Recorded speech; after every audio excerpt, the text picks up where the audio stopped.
తెలుగు సంబరాల తీయదనం అలనాటి రుచుల సరికొత్త రూపం పరంపర స్వీట్స్. కన్న కొడుకుపై ప్రేమ ముందు మతం కులం గుర్తుకు రాలేదు. ఆ కలియుగ వెంకటేశ్వరుడే గుర్తుకొచ్చాడు. పెను ప్రమాదం నుంచి కుమారుడు క్షేమంగా బయటపడడంతో తిరుమలలో తలనీలాలర్పించారు పవన్ కళ్యాణ్ భార్య అన్నా లెజినోవా.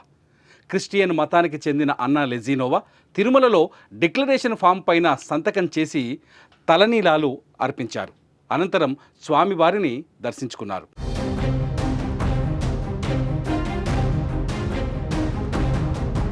గత వారం సింగపూర్లో ఆంధ్రప్రదేశ్ డిప్యూటీ సీఎం పవన్ కళ్యాణ్ చిన్న కుమారుడు మార్క్ శంకర్ చదువుతున్న పాఠశాలలో అగ్ని ప్రమాదం జరిగింది.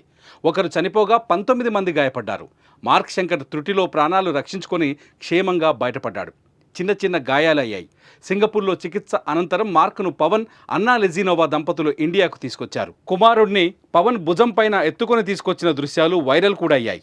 ఈ విషయాన్ని పక్కన పెడితే కుమారుడు ప్రాణాపాయం నుంచి బయటపడడంతో తిరుమల శ్రీవారిని అన్నా లెజినోవా దర్శించుకున్నారు.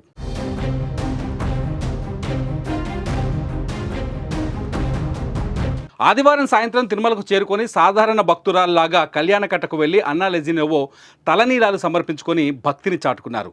అంతకంటే ముందు డిక్లరేషన్ ఫామ్ పైన సంతకం చేశారు. గాయత్రి సదనంలో టీటీడీ ఉద్యోగుల సమక్షంలో డిక్లరేషన్ పత్రాలపైన సంతకాలు చేశారు. తలనీలాల అనంతరం వరాహస్వామి వారి దర్శనం చేసుకున్నారు.